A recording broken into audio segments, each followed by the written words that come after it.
संविधान और गणतंत्र सुरक्षा पाई सांप्रदायिक फासीवाद को परास्त करंतु। सीपीआई एमएल लिबरेशन आम देश संविधान और गणतंत्र आज विपद्रे। मोदी सरकार बहुदलीय शासन बदल में एकदलीय शासन व्यवस्था प्रचलन करने को षड्यंत्र करुछि।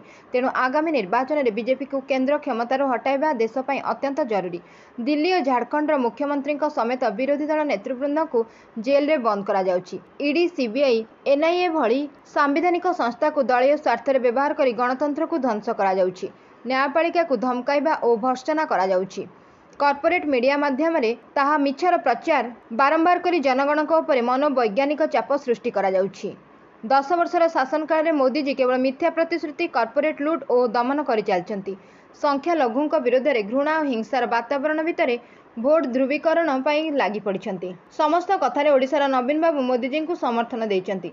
सीएए माध्यम मुसलमान शरणार्थी मानक नागरिकत्व नदेवा उग्र जातिवाद और अमानविकता व्यतीत अन्य किछि नुहे। निर्वाचन बंड वर्तमान समय सबुठारु भयंकर दुर्नीति। यह माध्यम हजार हजार कोटी कोटी टंका ठूल कर निर्वाचन को प्रहसन में परिणत करने और निर्वाचन प्रतिनिधि को घोड़ा बेपार माध्यम किणी सरकार को भांगी दि जाउछि। संख्यालघु दलित आदिवासी और महिला उपर आक्रमण बढ़ी। गणतंत्र बनाम फासीवादर एही निर्णायक लड़ाई सीपीआई एमएल लिबरेशन तार समस्त शक्ति दे संघर्ष जारी रखिछि। एही परिप्रेक्षी में आम राज्य कमिटी गत 15/4/2024 में बसी गोटे लोकसभा और 5टी विधानसभा आसन में प्रार्थी देवा को निष्पत्ति करिछि।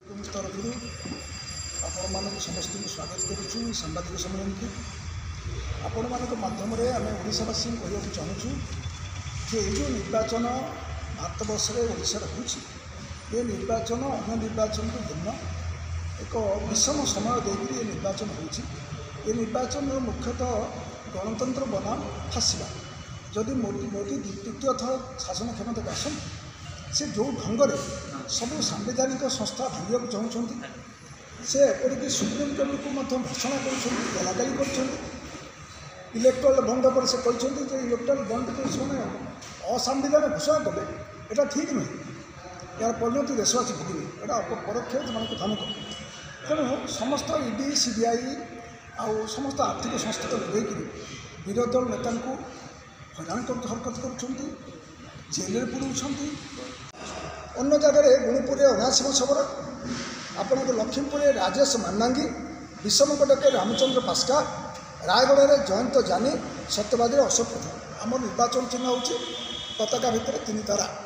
आम सर्वभारतीय स्तर में गोटे दायित्व संपन्न पार्टी भाव में कार्य करोशा करें दुख सहित आपको कहना चाहूँ जे इंडिया अलायंसर खाली पार्टनर नुहे इंडिया अलायंसर मुख्य भाव में कांग्रेस तार जो दायित्व संपर्क में अटरली फेल कला फल लोकों पाखरे बर्तमान लोके आउ मीडिया एमाने समस्त मिसी इंटेलेक्चुअल मिसी सरकार को विरोध करने विरोधी दल भूमिका पालन करने दरकार। आशारे आपंकर कहना दरकार नहीं बीजेडी बीजेपी बी टीम बोली ओडिशा रे मासाधिक काल से जो आलोचना चलला मेंट हाँपाई से मेंटू जना पड़ा जे मान कौन तफात ना कहीं मेंट भांगला से कथा कह आम जानू कि विरोधी दल और सरकार दल ओडिशा एकाठी हो गले। तेणु लोके विरोधी दल तैयारी करेंगे एवं आम से भूमिका पालन करूँ। ऑल इंडिया रे बिहार रे झारखंड रे आम भूमिका पालन करें भूमिका पालन करूँ। आम आशा करूँ आप माध्यम ओडिशार जनगण आमको पैसा देवे आमको भोट देवे एवं ओडिशा रे एक शक्तिशाली आंदोलन गढ़ी करने विरोधी दल भूमिका पालन करने आमको मजबूत कर जो आंदोलन आम लगातार भाव में रास्तार करूँ विधानसभा धन्यवाद।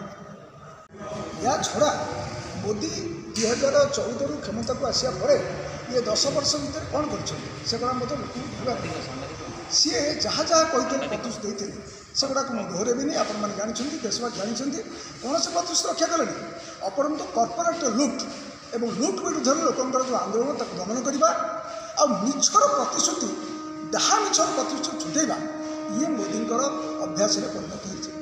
जो मैंने दलित जो मैंने वंचित वर्ग जो मैंने महिला जो मैंने संख्यालघु से हैरान हरकत कर अत्याचार कर जो मैंने आप देखिए का माध्यम से जो मैंने अफगानिस्तान पाकिस्तान बांग्लादेश अन्य सब धर्म माने धर्मर लोक मैंने जो मैंने आश्रित हो भारतवर्ष को आसो जाति ना से दुख निर्यातना सही पलि ସେମାନଙ୍କୁ ମିଳିବ କିନ୍ତୁ ମୁସଲିମ୍ ମିଳିବନି। ଏଇଟା ହେଉଛି ଧର୍ମୀୟ ଆଧାରରେ ବାଛବିଚାର। ତେଣୁ ଧର୍ମ କଥା କହିକିରି ଆମେ ଯେଉଁ ସମ୍ବିଧାନ ଯେଉଁ ମୂଳ ଆତ୍ମା ଯେ ଭାରତବର୍ଷ ହେଉଛି ଏକ ଧର୍ମ ନିରପେକ୍ଷ, ଇଏ ଧର୍ମ ନିରପେକ୍ଷ ନୁହଁ, ଧାର୍ମିକ ଆଧାରରେ ଲୋକଙ୍କୁ ଧ୍ରୁବୀକରଣ କରିବା ପାଇଁ ସଂଖ୍ୟାଲଘୁଙ୍କୁ ଧମକେଇବା ଏବଂ ସଂଖ୍ୟାଲଘୁଙ୍କ ଉପରେ ପ୍ରହାର କରିବା। ଓଡ଼ିଶାରେ ନବୀନ ବାବୁ ବିଜେପି ବିରୁଦ୍ଧରେ ଓଡ଼ିଶାର ଲୋକେ ନବୀନ ବାବୁଙ୍କୁ ଭୋଟ ଦେଇଥିଲେ, କିନ୍ତୁ ଓଡ଼ିଶାରେ ଲୋକଙ୍କୁ ବିଶ୍ୱାସଘାତକତା କରି ନବୀନ ବାବୁ ସମସ୍ତ କଥାରେ କଦର୍ଯ୍ୟ କଥାରେ ମୋଦିଜୀକି ସମର୍ଥନ କରୁଛନ୍ତି। ତେଣୁ ଏହି ନିର୍ବାଚନରେ ଗଣତନ୍ତ୍ର ବନାମ ଫାସିବାଦ ଲଢ଼େଇ ହେବ ଏବଂ ଲଢ଼େଇ ନିର୍ଣ୍ଣାୟକ ହେବ। ସିପିଆଇଏମ୍ ଲିବରେସନ୍ ଗୋଟେ ବିପ୍ଳବୀ ବାମପନ୍ଥୀ ଦଳ ହିସାବରେ ଆମେ ଆମର ଭୂମିକା ପାଳନ କରୁଛୁ। ଓଡ଼ିଶାରେ ଆମେ 5ଟି ଜାଗାରେ ଦେଇଛୁ, ଆପଣଙ୍କୁ ତା ସମ୍ପର୍କ। Bureau report Ekamra news agency.